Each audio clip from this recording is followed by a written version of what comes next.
एक ऐसा अंतर्राष्ट्रीय ख्याति प्राप्त मानव जो गुरु प्रेरणा से पिछले 20 वर्षों से वानप्रस्थ जीवन जीते हुए 24 घंटे मानवता की सेवा में संलग्न है। एक ऐसा मानव जो अभी राष्ट्रीय, अंतर्राष्ट्रीय टीवी चैनलों पर 7,500 एपिसोड के माध्यम से सनातन सत्य, आत्मविज्ञान एवं पुनरुत्थान व्यवहार एवं निश्चय जगत के जीवनोपयोगी विषयों पर हृदय स्पर्शी प्रवचन कर चुका है। उस मानव का नाम है महात्मा उपासक प्रोफेसर डॉक्टर सोहन राज तातेड़। प्रोफेसर तातेड़ द्वारा योग, दर्शन, शिक्षा विषयों पर रचित पीएचडी स्तर के 250 शोध ग्रंथ भारत के 100 प्रतिष्ठित विश्वविद्यालयों में शोधार्थी पढ़ रहे हैं तथा वे सभी शोध ग्रंथ वहां की सेंट्रल लाइब्रेरियों में उपलब्ध हैं। महात्मा सोहन राज ने अभी तक हजारों स्कूलों, कॉलेजों, विश्वविद्यालयों एवं संस्थाओं में सेमिनार, वर्कशॉप, कैंप लगाकर लाखों विद्यार्थियों को योग, दर्शन, शिक्षा का प्रशिक्षण देकर उन्हें सुसंस्कारित किया। डॉक्टर तातेड़ ने भारतीय संस्कृति उत्थान के 4,000 से अधिक समसामयिक विषयों पर आर्टिकल लिखकर ऑनलाइन जर्नल, पत्रिकाओं, वेबसाइट्स पर प्रकाशित किया, जिसका उपयोग लाखों पाठक कर रहे हैं।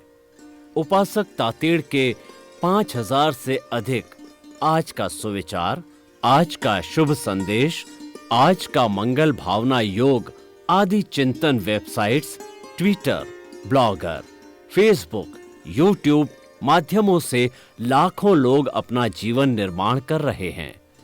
मानवता के मसीहा ऐसे महामानव महात्मा सोहन राज तातेड़ के प्रोफाइल को अभी तक विश्व के 20 लाख दर्शक यूट्यूब पर, 12 लाख गूगल पर एवं लाखों दर्शक फेसबुक, ब्लॉगर, ट्विटर और इंस्टाग्राम पर देख चुके हैं।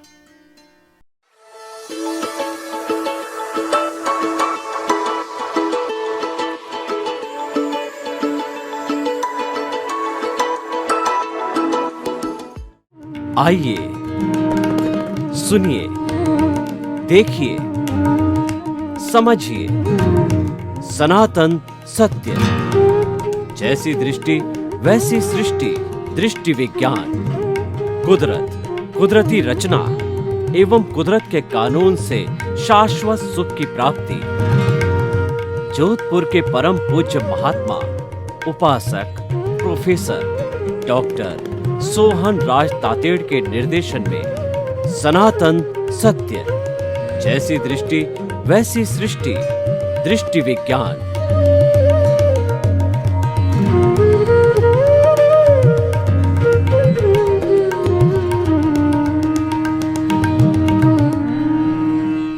भाई और बहनों, मातृशक्ति को नमन।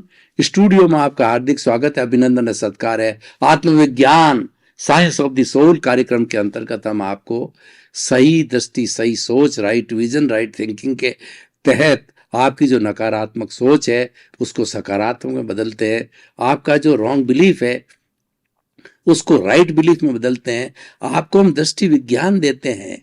कहा भी जाता है कि जैसी दृष्टि वैसी सृष्टि। आप दिशा बदल दीजिए, दशा बदल जाएगी। आप नज़र बदल दीजिए, नज़रिया बदल जाएगा। हम आपका नज़रिया बदलना चाहते हैं। हम आपको सही दृष्टिकोण देना चाहते हैं। हम आपको राजपथ देना चाहते हैं ताकि कि आप उस पर चलकर एक अच्छे इंसान बन सको और मानवता की सेवा कर सको। ये सारा कार्य हम अलग अलग दृष्टिकोण से, अलग अलग एपिसोड्स के माध्यम से आपको परोसते हैं। तो आज का हमारा बहुत सुंदर विषय है कि तमस, रजस और सत्व। भाई और बहनों, बहुत ही सुंदर विषय है। ये ब्रह्मांड, ये सृष्टि, ये लोक, ये दुनिया, ये जगत जिसमें हम रह रहे हैं, हम नहीं, 84 लाख जीवा योनि के प्राणी और जड़ तत्व जिसके अंदर रहता है वो सारा ब्रह्मांड कहलाता है और वह पंचभूतात्मक है। Basic, there are the 5 basic elements and with 5 these basic elements every living creatures take the birth. He is being brought up and he vanishes, and whenever he vanishes, when he is died, is all the 5 basic elements again assimilate in this cosmos, and the whole energy of the cosmos remains constant every time in past, present, or future. It is only converted, but the total energy remains constant. No change of energy, neither it deficits, neither it increases. It only transforms from solid to the liquid, liquid to the gas, and gas to the vibrations. तो हम ये कहना चाहते हैं, ये पंचभूतात्मक जो सृष्टि है, 84 लाख जीवा योनि की प्राणियों को, उत्पत्ति स्थानों को जन्म देती है, ये नेचर माँ है, और उसी के अंदर ही ये अपने कर्मों के अनुरूप जो है अपना हिसाब किताब पूर्ण करते हैं, और इससे जन्मते हैं, इससे पोषित होते हैं, और इसी के अंदर विलीन हो जाते हैं, इसी में मर जाते हैं। तो ये पंचभूतात्मक पृथ्वी है, यह हमारी षट द्रव्यात्मक है, इसको कुदरत कहते हैं। कुदरत की रचना आपको बताना चाहता हूं मैं, इस विषय को होलिस्टिक बनाना चाहता हूं कि कुदरत, सृष्टि और लोक, इसकी रचना, इसकी परिभाषा और इसके स्वरूप के बारे में आपको बताना चाहता हूं।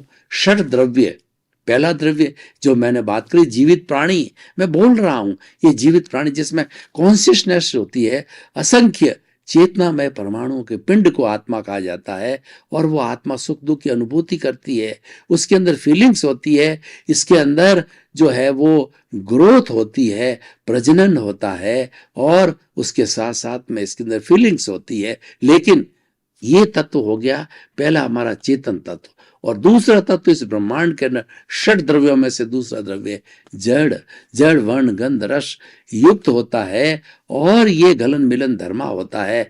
आज जो मिट्टी है कल सोना बन जाती है, सोना अभ्रक बनता है, बॉडल बनता है, डायमंड बनता है, और ये जो विज्ञान ने 106 तरह के तत्व बताए गए, टिटानियम जो है, बेरियम, सोडियम, पोटाशियम, ये सारे तत्व जो है वह एक दूसरे से बदलते रहते हैं। इसीलिए इस सृष्टि को संचरण करने वाला जो संसार कहलाता है, हर क्षण हर वस्तु बदलती रहती हैं। उसके जो मोड्स होते हैं जिसको पर्याय कहते हैं, पर्याय के अंदर क्या होता है कि उत्पाद होता है, व्यय होता है, लेकिन उत्पाद और व्यय होने के साथ साथ के अंदर वह वस्तु द्रव्य होती, चाहे जड़ और चेतन हो, वही उसकी जो है वह उस वस्तु का जो है स्वरूप है। अगर वह जो है तीनों रूप में नहीं रहती है तो वस्तु तो नहीं रहती, उसका अस्तित्व तो नहीं कहलाता है। इसीलिए कहा गया है उत्पाद व्यय द्रव्यात्मक सत, जिसमें उत्पाद होता है, व्यय होता है, और जो द्रव्य होता है वही वस्तु होती, चाहे जड़ और चेतन हो। मैं आपको एक उदाहरण के द्वारा बताना चाहता हूं कि एक महिला जो है अपने कंगन को जो है वो तोड़ करके हार बनाना चाहती है, तो जो हार का बनना है ये तो उत्पाद हुआ, कंगन का टूटना होगा ये व्यय हुआ। लेकिन दोनों कंडीशंस के अंदर, हार और जो है कड़े की कंडीशन के अंदर सोना ही है, दोनों ही सोना है, तो वो द्रव्य कहलाता है। उसी तरह से हमारा चेतन तत्व आत्मा है, उसके लिए कहा है कि उपयोग लक्षणो जीव, जीव है वो उपयोग वाला होता है। उपयोग क्या होता है? ज्ञान और दर्शन। ज्ञान और दर्शन इसके उत्पाद और व्यय है, और दोनों उत्पाद और व्यय होते होते वो चेतन स्वरूप में रहता है, चेतन स्वरूप में होता है, वो द्रव्यात्मक होता है, और वह शाश्वत रहता है हर युग के अंदर। तो ये हमारा जो हो गया है दूसरा तत्व। और तीसरा तत्व ये है कि जड़ और चेतन, कोई मोशन करना चाहता है, जैसे मेरा ये हाथ हिलना चाहता है, तो पूरे ब्रह्मांड के अंदर गति सहायक तत्व जो पौद्गलिक है, जो जड़ है और जो अमूर्त है, और वो संपूर्ण जो है विश्व के अंदर एक द्रव्य के रूप के अंदर है, तो वह है वो मोशन तत्व है, गति सहायक है। वह जड़ और चेतन को गति देता है। जो हमारी ट्रेन जो है मूवमेंट करना चाहती है, फ्लाइट जो है वो दौड़ना चाहती है, हेलीकॉप्टर जो है मूवमेंट करना चाहता है, व्यक्ति दौड़ना चाहता है, तो ये गति सहायक तत्व पूरे ब्रह्मांड के अंदर हाजिर है। कहीं भी एक ऐसा सुई का कण जितना भी वो स्थान खाली नहीं है जहां पर ये छह तत्व नहीं हो। तो ये हो गया हमारा, एक तो हो गया जड़, एक हो गया चेतन, एक दूसरा हो गया मोशन, और चौथा है कि ये जैसे मेरा हाथ हिल रहा है, अब इसको मैंने साइलेंट कर दिया, तो साइलेंट करने के लिए मतलब उदासीन भाव से मैंने जो स्थिति सहायक तत्व की डिमांड किया, और डिमांड करते ही वो पूरे ब्रह्मांड में जो है वो एक द्रव्य के रूप में, पुद्गल के रूप में, जड़ के रूप के अंदर और अमूर्त के रूप के अंदर वो हाजिर है, तो वो तुरंत हाजिर दिखाई, वो हमें दिखाई नहीं देता, तुरंत हाजिर हो गया और मुझे स्थिति सहायक मेरी स्थिति बन गई। जो ट्रेन दौड़ रही है, जो फ्लाइट दौड़ रही है, वो रुकना चाहते हैं तो स्थिति सहायक तत्व आता है 4, और 5 होता है टाइम, सबसे छोटा समय होता है, एक पलक झपकते ही कितने समय निकल जाते हैं। उसके बाद सेकंड होता है, मिनट होता है, और उसके बाद में घंटा होता है, दिन होता है, सप्ताह होता है, पक्ष होता है, और वर्ष होता है, और शताब्दी होती है। शताब्दियों के बाद में अब सर्पिणी काल, उस सर्पिणी काल होते हैं जो 6 और 6 12 आरे होते हैं, जो कि जो अधिकतम जो है 20 करोड़ सागर के होते हैं। ये काल चक्र कहलाता है। ये हाईएस्ट समय का स्वरूप है। ये समय जो है हमें टाइम देता है, हमें हमें वर्तना देता है। और जो लास्ट छठा तत्व होता है स्पेस, जो मैं ये जो शरीर का जगह घेर रहा हूँ, ये स्पेस है, ये आकाश है, वो उतना जगह मैं घेर रहा हूँ। और हर, चाहे जड़ हो चाहे चेतन हो, हर अपनी जगह घेरता है, तभी उसको आकाश स्पेस तत्व है, अवगाहना देता है। अगर स्पेस ना हो तो मनुष्य एक दूसरे के ऊपर पड़ेगा, एक जड़ दूसरे के ऊपर जड़ पड़ेगा, और ये पूरी स्थिति जो आज हमारे ब्रह्मांड की वो स्थिति नहीं बन पाती। तो इस तरीके से ये 6 द्रव्यात्मक ये कुदरत की रचना है। और तीसरा जो मैं बात कर रहा हूं, ये त्रिगुणात्मक है। ये जो हमारी सृष्टि है, ये 3 गुण वाली है। कौन सी है? तमस, रजस और सत्व, जो आज हमारा विषय है। सत्व को ले मैं कि अच्छा समय था जब हमारी ये सृष्टि जो है, ये सुगंध थी हमारी, पृथ्वी जल अग्नि वायु और आकाश जो है, सभी तत्व है एक बिल्कुल प्योर थे, सुगंधी तत्व हुए। समय बदला, पॉल्यूट हुए, और आज के युग के अंदर ये सभी जो है पॉल्यूशन युक्त हो गए। पृथ्वी जल अग्नि वायु और आकाश पॉल्यूशन वस्तु, व्यक्ति ने उसको अपने लोभ के कारण प्रदूषित कर गया, और आज ये दूषित हो गए। तो ये दूषित और इतने दूषित ज्यादा हो गए, ये तमस की स्थिति आ गई। पहले सत्व की जो है जुगुलिया युग था, जिसके अंदर व्यक्ति की आकांक्षाएं कम थी, और वो सृष्टि का दोहन नहीं करता था, केवल नीड अपने आकांक्षा की पूर्ति करता था। शरीर को ढकने के लिए जो है पेड़ के पत्तों की और छालों को जो है ढक लेता, और भोजन के लिए कंद मूल खाता था। कल्प वृक्ष होते थे, और जैसी उसकी इच्छा होती थी कल्प वृक्ष ऑटोमेटिकली पूरा कर देते हैं। और एक स्त्री और पुरुष के रूप में एक ही ओगलिक जन्मता था, और उसकी उम्र बहुत करोड़ों वर्ष की हुआ करती थी। तो ऐसा जो है संतुष्टिपूर्ण युग था, और आज का युग बिल्कुल बदल गया है। तो आज ये हमारा तमस हो गया। और रजस वो होता है जो संचरण करता है। ये संसार गतिशील है, हर क्षण हर वस्तु बदलती है, बदलता ही रहता है। कल हम बच्चे थे, फिर बड़े होकर के युवा हो गए, युवा होकर प्रौढ़ हो गए, प्रौढ़ होकर के बूढ़े हो गए, बूढ़े होकर के चल बसते हैं एक दिन। तो ये संचरण करता है, ये रजस तत्व है, जो कि चलायमान होता है, ये रजस तत्व है। ये रजस तत्व के कारण जो है हमारी जो है ट्रेन चलती है, फ्लाइट चलती है, व्यक्ति दौड़ता है, संचरण करता है, मतलब जो है ये हलन चलन करता है, वो रजस तत्व है। ये पूरा सारा जो है ये त्रिगुणात्मक हमारी सृष्टि है। और देखिए ऐसा कहा जाता है, जे पिंडे थे ब्रह्मांडे। ये जो पिंड है ये ब्रह्मांड का प्रतिनिधित्व करता है। ब्रह्मांड के अंदर जो पंचभूत है वही इसमें के अंदर है, और 6 द्रव्य है वो भी इसके अंदर है, और ये त्रिगुण है वो भी इसमें है। ये जो हमारा शरीर है, ये पिंड है, ये ब्रह्मांड का प्रतिनिधित्व करता है। इसीलिए कहा गया है, जे एगे जाने ते सब्बे जाने, जे सब्बे जाने ते एगे जाने। जिसने एक आत्म तत्व को जान लिया, पूरे ब्रह्मांड को जान लिया। जिसने ब्रह्मांड को जान लिया, उसने एक आत्म तत्व को जान लिया। तो हम इस जो पिंड की अब बात करते हैं कि हमारे शरीर के ऊपर, जीवित प्राणी के ऊपर तमस, रजस और सत्व किस तरीके से कार्य करते हैं और किस तरह से उसकी प्रकृति में आते हैं। तमस प्रकृति वाला प्राणी होगा, वह जो है वह हिंसा के कार्य करेगा, वह आर्त ध्यान, रुद्र ध्यान करेगा, नकारात्मक सोच वाला होगा, दूसरे को अहित करने वाला होगा, दूसरे को दुख को देने वाला होगा। जितने भी अपराधी है, जितने भी कैदी है, जितने आतंकवादी है, और जितने व्यभिचारी व्यक्ति है, बुरे कार्य करने वाला है, लोभी व्यक्ति है, वो सारे बुरे कार्य करने वाले हैं। वह इस जो है तमस के अंदर जो है, जो उसकी तमस प्रकृति में आते हैं। और दूसरी रजस प्रकृति वाला होता है, वो चंचल होता है, वो पंचेंद्रिय सुखों को ग्रहण करने वाला है। वो हमारा जो है, वो हमारे जो 5 इंद्रियां हैं, स्पर्श रसन घ्राण चक्षु श्रोत्राणि इंद्रियाणि, उसके सुखों के अंदर ही सुख को मानता है, इसके परे नहीं जाता है, वो रजस प्रकृति वाला होता है। वो उसके विचार बदलते रहते हैं, वो कोई एक जगह नहीं टिकता है, कभी अच्छा हो जाता है, कभी बुरा हो जाता है। उसको अच्छी संगत मिल गई, अच्छा हो गया, बुरी संगत मिल गई तो बुरा, क्योंकि उसका रजस गुण है। हमारे एक मारवाड़ी में कहावत है कि कालिये के पास बैठोला तो कालियर गुण लेवला, गोरिये कने बैठोला तो गोरियर गुण कहना लोला। इसका मतलब man is known by the company keeps. आपकी कंपनी कैसी है, अच्छी कंपनी है तो आपको अच्छे संस्कार मिलेंगे, बुरी कंपनी है तो बुरे संस्कार मिलेंगे। शराबी की संगत करोगे शराबी बन जाओगे, जुआरी की संगत करोगे जुआरी बन जाओगे, संत की संगत करोगे तो संत पुरुष बन जाएंगे। संगति का मनुष्य के जीवन के ऊपर बहुत असर होता है। तो ऐसा पलटने वाला जो है गंगा गए गंगा राम, और जो है जमुना गए जमुना राम, जो भरतपुरी लोटे होते हैं, जो बदलते रहते हैं, वो जो रजस गुण वाले होते हैं, वो अपना खुद का उनका निर्णय नहीं होता है, दूसरों के निर्णय के ऊपर अपना निर्णय पलटते रहते हैं। और तीसरा सत्व प्रकृति के व्यक्ति होते हैं, वो संत पुरुष होते हैं। संतों के लिए कहा गया है कि वो शांत होता है, सदा दिवाली संत के और 12 महीने बसंत के।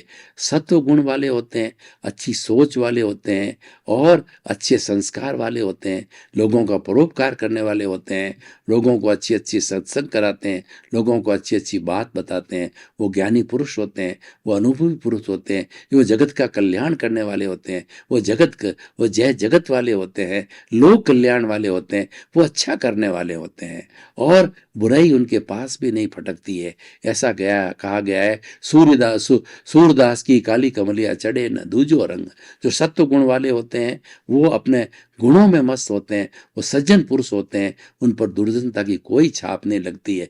कैसे? जैसे एक चंदन का पेड़ होता है, वो चंदन के पेड़ पर भुजंग लिपटे रहते हैं, मतलब जो है वो सर्प लिपटे रहते हैं, और सर्प जो है वो जहर जो है उसके ऊपर फूंकता रहता है, लेकिन फिर भी जो है चंदन है वो शीतल होता है, वह सज्जनता रखता है, वह उस जो है उस जहर से प्रभावित नहीं होता है। उसी तरीके से देख लीजिए कि जिसकी जैसी प्रकृति होती है वो वैसा ही होता है। सत्व प्रकृति वाला सज्जन होता है और दुष्ट प्रकृति वाला जो तमश होता है। आप उदाहरण के तौर पर देखिए कि जो एक जो नीम का पेड़ होता है, उसको 100 गड़ों से सींच लो फिर भी उसकी पत्ती में कड़वाहट नहीं जाती है, जबकि 100 गड़े जो है वो घी से सींचा गया है। यानी सज्जन व्यक्ति सज्जनता करता है, दुर्जन व्यक्ति दुर्जनता करता है। एक उदाहरण के तौर पर आपको बताता हूं कि एक जो है संत पुरुष थे, वो हमेशा जो है वो अपनी कुटिया के पास में एक तालाब था, तालाब से जो है वो अंजलि से पानी पिया करते थे। जो ही अंजलि डालते थे, एक जो है वो पूर्व जन्म का उनका हिसाब था कि एक जो है वो कहना चाहिए कि एक वो अपने आला आता और उसको काट जाता, उसको जो है वो बिच्छू काट जाता, और वह रोज इस तरह से क्रम चलता रहता, और जो ही काटता उसको फिर फेंक देता और उसके ऊपर कोई प्रतिक्रिया नहीं करता। तो लोग उसको पूछते कि रोज आपको काटता, आपके जहर चढ़ता है, आप कुछ नहीं बोलते। तो वो कहता भैया ये तो दुर्जन व्यक्ति है, ये दुर्जनता करता है, मैं सज्जन व्यक्ति हूँ, मैं सज्जनता करूंगा, मैं उसके बराबर दुर्जन होके उसको मारूंगा थोड़े ही, और मैं तो ज्ञान वाला हूँ कि मेरा ऐसा ही इसके साथ के अंदर हिसाब है, जो हिसाब पूरा कर रहा है वह तो मेरा कर्तव्य है, और इसका हिसाब पूरा होने से ही मुझे मुक्ति की प्राप्त होगी। एक भी व्यक्ति का हिसाब बाकी है, एक भी मेरे राग द्वेष के परमाणु बाकी हैं इस मेरे कार्बन शरीर में, जो मैंने दूसरों को दुख दिया है, जब तक वो हिसाब क्लियर नहीं होगा तब तक मेरी मुक्ति नहीं होगी। तो भाई और बहनों, ये तमस रजस और सत्व 3 गुण होते हैं, और ये त्रिगुणात्मक सृष्टि त्रिगुणात्मक है, मनुष्य व्यक्ति त्रिगुणात्मक है, हर एक की प्रकृति होती है ये त्रिगुणात्मक होती है। तो हम इसको हम बात करें अगर निष्कर्ष के रूप के अंदर कि हमें कौन सी प्रकृति को अपनाना चाहिए, तो हम कहना चाहिए कि आप अभ्यास करना हो तो सत्व प्रकृति को अपनाओ। सत्व प्रकृति अध्यात्म से आती है, सत्व प्रकृति है वो भीतर विराजमान प्रभु के स्मरण करने से आती है, कि जो प्रभु जो भीतर है वह अनंत ज्ञान वाला है, अनंत दर्शन वाला है, अनंत शक्ति वाला है, अनंत सुख का धाम है। उसके अंदर आनंद ही आनंद है, वो अक्षय आनंद वाला है, वो अमूर्त है, वो अजर है, अमर है, लेकिन फिर भी वो हमारे भीतर विराजमान है, वो अनुभव गम्य है। कोई कहे कि मुझे आत्मा को हाथ पर दिखाओ, तो हाथ पे दिखाई नहीं जाती है, पर अनुभव कराती। हम उसको कहते हैं कि भैया तुम बोल रहे हो, मैं बोल रहा हूं, मैं हाथ हिला रहा हूं, ये कौन हिला रहा है? ये भीतर बैठा प्रभु आत्मा ये हिला रही है। और अगर ये निकल जाता है तो राम नाम सत्य होता है। पीछे जो ये प्योर जड़ तत्व है, अभी तो मिश्र तत्व था, तो हाथ जोड़ता था, हिलाता था, बोलता था, भीतर विराजमान प्रभु से शक्ति प्राप्त करके बोलता था। लेकिन जब प्रभु निकल गया, हंसा उड़ गया, तो उसके बाद के अंदर ये प्योर जड़ हो गया, और जड़ होकर के इसको जला दिया जाता है। वो मिश्र चेतन नहीं रहा, उसकी हाजिरी से मिश्र चेतन होकर करता है। क्योंकि जो प्रभु है, जो परमात्मा है, जो भीतर मूल रूप में विराजमान है, वो तो निष्क्रिय है, वो अक्रियाशील है, उसकी केवल हाजिरी रहती है। वो हाजिरी इसलिए है कि इसके साथ में कर्म शरीर जुड़ा हुआ है। जब कर्म शरीर का साथ छूट जाएगा, तब ये जब शून्य हो जाएगा, तब वो सिद्ध बुद्ध और मुक्त हो जाएगा। ये सत्व तत्व है। और रजस तत्व है, वह जो है हमारे जीवन में होता ही है, क्योंकि हम खाना खाते हैं, उठते हैं, बैठते हैं, कर्म करते हैं, चलते हैं, फिरते हैं, ये लिमिट में होता है। ये अच्छा है, और ये होता ही है, क्योंकि हम भूत भविष्य वर्तमान की बात करें तो हम भूतकाल की कल्पना करते हैं कि मैं 10वीं में पढ़ता था, उस गांव में रहता था, वहां पे जिसके साथ रहता था, मेरे माता पिता के साथ रहता था। ये सारी कल्पना जो है से मात्र से होता है, और ये जो है हमारी स्मृति से होता है। और हम वर्तमान में रहते हैं। जैसे मैं प्रवचन दे रहा हूं, तो प्रवचन के अंदर भीतर पहले मैं सोच रहा हूं क्या क्या शब्द आना चाहिए, किस किस विषय पर बोलना है, और किस विषय के साथ में क्या उदाहरण देना है, उसकी क्या समीक्षा करनी है, उसका क्या अर्थ है, भीतर सारा चिंतन करके बोल रहा हूं। ये इसका मतलब मैं वर्तमान के अंदर हाजिर हूं, और सारी शक्ति मेरी वर्तमान पे लग रही है। और हम भविष्य की कल्पना करें कि मुझे यहाँ से वो जाके स्टूडियो से जाकर क्या क्या कार्य करना है, या मुझे आने वाले समय के अंदर क्या प्रगति करनी है, जो मेरे पास में वर्तमान में बिजनेस में इतना कार्य उसको कैसे एक्सपांड करना है, ये हमारी फ्यूचर की कल्पना होगी। तो ये सारा किससे होता है? रजस तत्व से। ये तो अच्छा है, ये तो लिमिट में, ये तो होना ही चाहिए। परंतु आदमी फ्लिकरिंग एक्शन का हो जावे, 1 मिनट में कोई बात कहता है, दूसरे मिनट में पलट जाता है, तीसरे मिनट में फिर नई बात करता है। एक धंधा 6 महीना किया, फिर दूसरे 3 महीना धंधा किया, उसमें भी घाटा, दुकान बंद दी। रोज रोज रोज रोज रोज बदलता रहता है, चिंतन को बदलता रहता है। वह जो है रजस तत्व उस पर बहुत ज्यादा हावी है, क्योंकि वह चंचलता करवाता है। रजस तत्व है, वह चंचलता करवाता। दुनिया में जितनी चंचलता है वो रजस तत्व से, मनुष्य में भी वो चंचलता है, वो रजस तत्व में। रजस तत्व रहेगा ही भी, रहना भी चाहिए, क्योंकि आखिर हम इंसान हैं और हम विचार करते रहते हैं, बदलते रहते हैं, काम करते रहते हैं। लेकिन लिमिट के बाहर होना रजस तत्व अच्छा नहीं है। वह धीरे धीरे क्या है, पागलता की ओर ला जाता है। पागल क्या होता है? एक ही चीज को बार बार बार बार स्मरण करता और वही बोलता रहता है। वो चंचल हो, बहुत ज्यादा चंचल हो जाता है। तो इस चंचलता के कारण वो पागल हो जाता है, वह नहीं होनी चाहिए। और तीसरा जो तत्व है हमारा तमस तत्व, तो बहुत बुरा तत्व है। ये तो हमें जीवन में कभी धारण नहीं करना चाहिए। जितनी बुरी संगत है, जितनी बुराइयां हैं, उसमें तमस तत्व काम करता है, और वह तमस तत्व से व्यक्ति अपराधी होता है। वह व्यक्ति जो है वह आतंकवादी होता है, हिंसावादी होता है, रेप वाला होता है, लोभी होता है, और दूसरा करप्शन करता है। जितनी जितनी बुराइयां हैं, उस बुराई का कारण तमस तत्व का उसके अंदर हाजिर रहना है। और पृथ्वी भी हमारी जब बुरी होती है, तमस तत्व से होती है, सत्व तत्व होता है, तो सारे ये पांचों मूल तत्व जो है अच्छे होते हैं सत्व तत्व के अंदर। और 6 द्रव्य है, उसमें भी सत्व तत्व मौजूद होता है, वो द्रव्य बहुत अच्छे होते हैं। तमस होते ही वो द्रव्य जो है वो अपने आप में तो प्योर है, लेकिन व्यक्ति उसको बुरे रूप में धारण करके उसको तमस बना देता है। तो भाई और बहनों, ये जितना राग द्वेष है मनुष्य में, ये तमस है। और जितनी समता भाव है, ये जो है सत्व तत्व है। सत्व के लिए हमारा भोजन भी सात्विक होना चाहिए।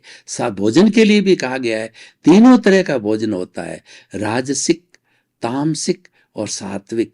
सात्विक भोजन वह होता है जो कि हित मित और रित हो। हित मतलब हितकर हो, न्यूट्रिशियस हो। न्यूट्रिशियस का मतलब होता है 20% प्रोटीन हो, 10% कार्बोहाइड्रेट हो, 10% फैट हो, 6% मिनरल्स हो और 4% उसके अंदर हमारे विटामिन्स हो और 60% पानी हो। ये मिला करके 100% वाला जो है न्यूट्रियस भोजन हितकर भोजन कहलाता है। मित का मतलब मात्रा में भोजन करना चाहिए। मात्रा कैसे? ये हित मित रित भोजन पे भी लागू होती है। मात्रा में कैसे? कि जो हमारा पेट है उसके 4 भाग करो, 2 भाग में ठोस भोजन करो, 1 भाग पानी के लिए जो घंटा पर बाद पीना चाहिए पानी के लिए रखो, और 1 भाग इन दोनों के पानी और भोजन के मिश्रण से गैस बनती है उस गैस के लिए रखो। अगर हमने गैस के लिए जगह नहीं रही और ठूस ठूस करके भोजन कर लिया तो व्यक्ति जो इधर उधर लोटपोट हो जाएगा, लोग के आफरा चढ़ जाएगा, क्योंकि गैस निकलने को जगह नहीं है। और जिसके ज्यादा गैस जो बन जाती है, निकलने को जगह नहीं होती है, वो दिमाग में चली जाती है, नकारात्मक भोग आता है, भोग मैथुनवादी व्यक्ति बन जाए, व्यक्ति वेश्यावृत्ति के अंदर चला जाता है। हमारे वात पित्त कफ है वो भी रजस तमस सतों से जुड़े हुए हैं। जो वात होता है वो वायु से जुड़ा होता है, पित्त होता है वो हमारा लोभ से जुड़ा होता है, और कफ होता है हमारा, वह जो है वो क्रोध अहंकार से जुड़ा हुआ रहता है। भाई और बहनों, आपका बहुत बहुत धन्यवाद। आप हमारा आत्मविज्ञान कार्यक्रम बराबर देख रहे हो और देखते रहिए। आत्मविज्ञान कार्यक्रम आपके प्रगति का सूचक है, आपको सही दिशा दिखाएगा, आपको सम्यक ज्ञान देगा, आपको सम्यक दर्शन देगा, और वो सम्यक दर्शन ऐसा देगा कि जिंदगी भर के लिए आपकी राह, आपका पथ है वो राजपथ बन जाएगा और आप एक दिन सिद्ध बुद्ध मुक्त बन सकते हो। सर्वे भवन्तु सुखिनः, सर्वे भवन्तु निरामया। इसी क्रम में आपका जीवन आनंदमय हो, मंगलमय हो। आपके प्रति बहुत बहुत शुभ।